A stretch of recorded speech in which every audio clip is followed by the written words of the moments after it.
What's going on, everybody? Happy Friday. Sam Shapiro back here with more of your Heat latest on FanArc. Miami tipping off in Cup play tonight as they face off against the Chicago Bulls, and Tyler Herro returning, or at least more of a clear timeline as to when he's going to return now being reported on. But before we get into that, don't forget to drop a like on this video, and if you haven't already, click that subscribe button. We've got great daily content all pertaining to Miami Heat right here Monday through Friday. Interesting scene from courtside Wednesday night as Jimmy Butler appeared to be Jimmy Butthurt, not really acknowledging his former Miami Heat teammates after the game as the Warriors and Heat kind of, at least shaking hands. The Warriors kind of showing respect towards Miami as they picked up that 110-96 victory over Golden State on Vice Night Wednesday. But Jimmy Butler going back to the locker room, and it definitely seemed like the animosity he had towards the organization definitely stretches farther, at least from what was circulating around social media, kind of exceeds more than just his beef with Pat Riley and maybe the front office kind of amid his contract situation and his departure towards the end of or right around the trade deadline last season. But you didn't see Andrew Wiggins showing animosity towards the Warriors after he was arguably shipped from the team that brought him his first championship ring to his career. I mean, Jimmy Butler had some of the best, if not the best performances in his NBA career during his time in Miami. So the fact that he was kind of showing at least some sort of what seemed like animosity towards some of his former teammates who he'd arguably, as I just mentioned, had some of the best basketball games in his career with, not really showing at least the, hey, how you doing, or just shaking their hands or kind of just acknowledging them, kind of was a little bit upsetting to see. And yeah, I thought it was also funny, Adebayo sporting a hat that said Joy Dealer during the game. So kind of, taking jabs at Jimmy Butler and saying, oh, all the joy and fun had been taken out of me playing basketball towards the end of his stint with Miami. So again, it wasn't really nice to see Butler kind of heading to the locker room in a scenario where he could have at least gone over to some of his teammates, said, hey, how you doing? If he didn't want to at least give them the respect they deserved after picking up Wednesday night's win. But now, going over to checking in on Norman Powell and his status for potentially chasing about to be on the Eastern Conference All-Star lineup this year. Norman Powell is on a scoring tear, and the accolades just continue to keep piling on, I would say, at least at this point in time. Norman Powell is the fastest player in franchise history to succeed 300 points with the Heat, doing so in his first 12 games in the 305. It took LeBron 13 games and Alonzo Mourning 14 games to reach that feat. Powell has scored 305 points through his first 12 games with Miami. Alonzo Mourning scoring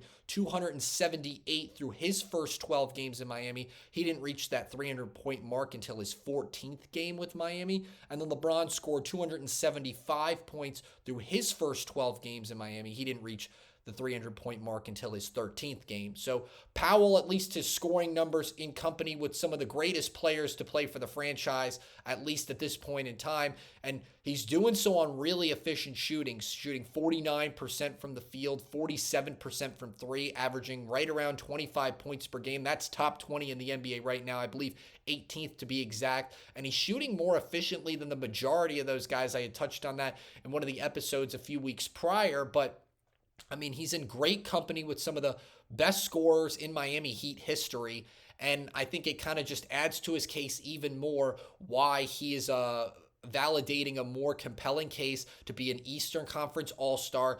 Granted, he's doing it without Miami's main scorer, Tyler Herro, right now. So I think that when at least Tyler's going to enter the mix right now, or, coming up at least in hopefully the next few games, that might kind of shift, but I don't think that should deteriorate Powell's case for being an Eastern Conference All-Star, considering looking when he kind of has to step up in that front.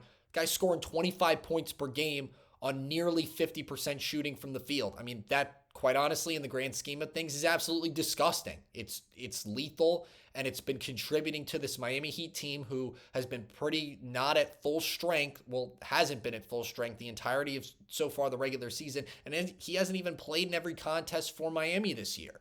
So that, I think, has made a very compelling argument when he's on the floor that he's quite honestly the most efficient scorer for Miami right now.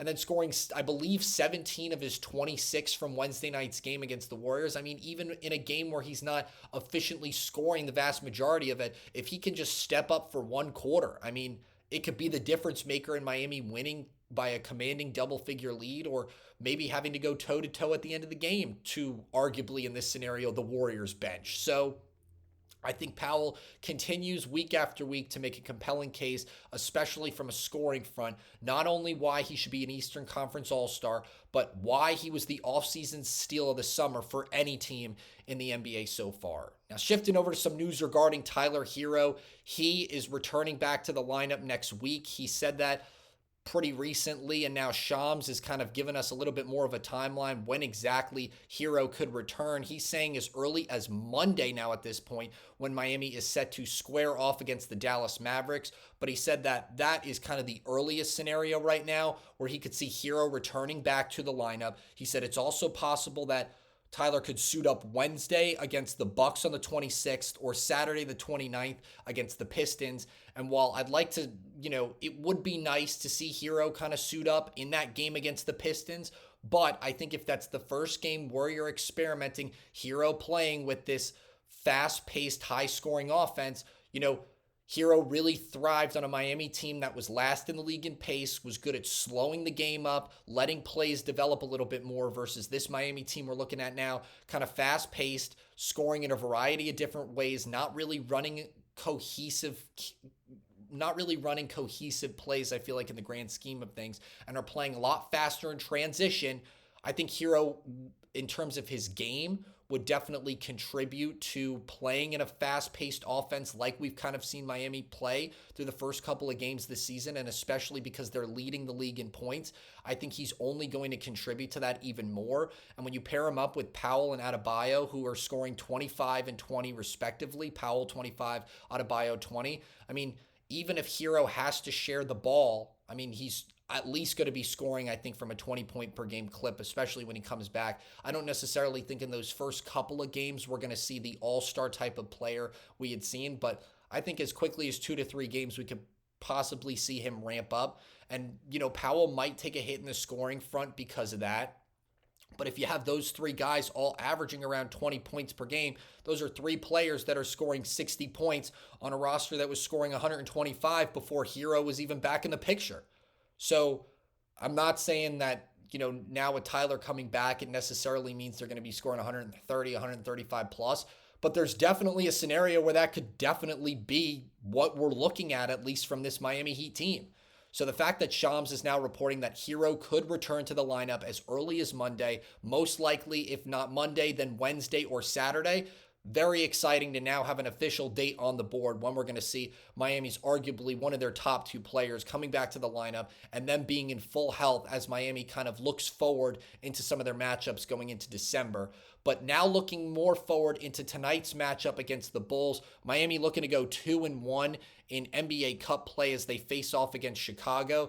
And I think at least the 2 biggest matchups Miami is going to have to look at is against Nikola Vucevic and Josh Giddey. I think these 2 guys are really balling out for Chicago and are a big reason why they're playing a lot more efficiently and, quite honestly, over 500, which I don't think really anybody was kind of expecting, just because I feel like just because of their lack of star power, really. But Josh Giddey is almost nearly averaging a triple-double. He's the leading scorer for the Bulls right now, 20 points per game, just under 10 rebounds and 10 assists, I believe hovering at like 9.8 and 9.7 respectively. And he didn't really necessarily have a great game against the Portland Trailblazers as of most recent on the 19th. But those 2 games prior, on the 16th against the Jazz, Giddey had a triple-double where he scored 26 points to go along with 13 rebounds and 13 assists. He can do a lot. He's a very versatile player. And I'm not necessarily saying, oh my God, he's a super crazy all-star that Miami needs to worry about. He's just a very efficient jack-of-all-trades type of player that can facilitate, score in a variety of different ways, and can fill a lot of roles where the team might necessarily be lacking night in depending on what the matchup and what the night is. So if Miami's backcourt doesn't lock him up, he could definitely be a crafty, swifty kind of player that I think Miami is going to have to keep an eye on. And I really want to see Davion Mitchell and Drew Smith put the clamps on him, especially taking the ball up the floor, because I think that will definitely rattle him and definitely create some distress in Miami's backcourt, especially with the lack of Wiggins and Jovic being ruled out, both with hip injuries going into tonight's matchup. So having those 2 guys not on the floor, Jaquez Jr. is going to continue to have to step up off the bench. Fontecchio is definitely going to have to bring some outside scoring, which I feel like off the catch and shoot, he's been very efficient at doing, especially on those impact type of plays.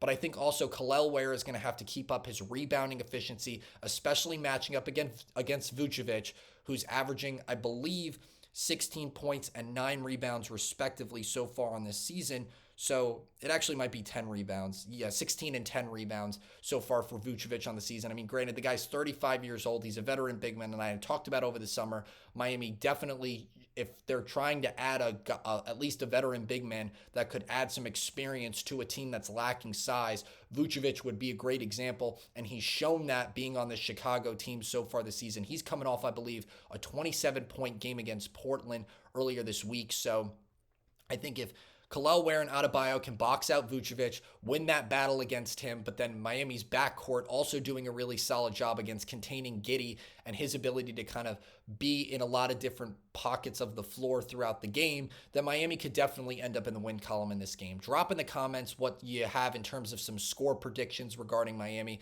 as they look to go 2-1 coming out of this game in NBA Cup play. I've got Miami winning 125-119. I think it's going to be close, but I think Adebayo and Ware are going to box out Vucevic, do a really solid job crashing the boards, and if they can do that offensively, they might win by more. But I also think Miami's backcourt, I think Palo Larson's also going to have a really solid day guarding Giddey as well.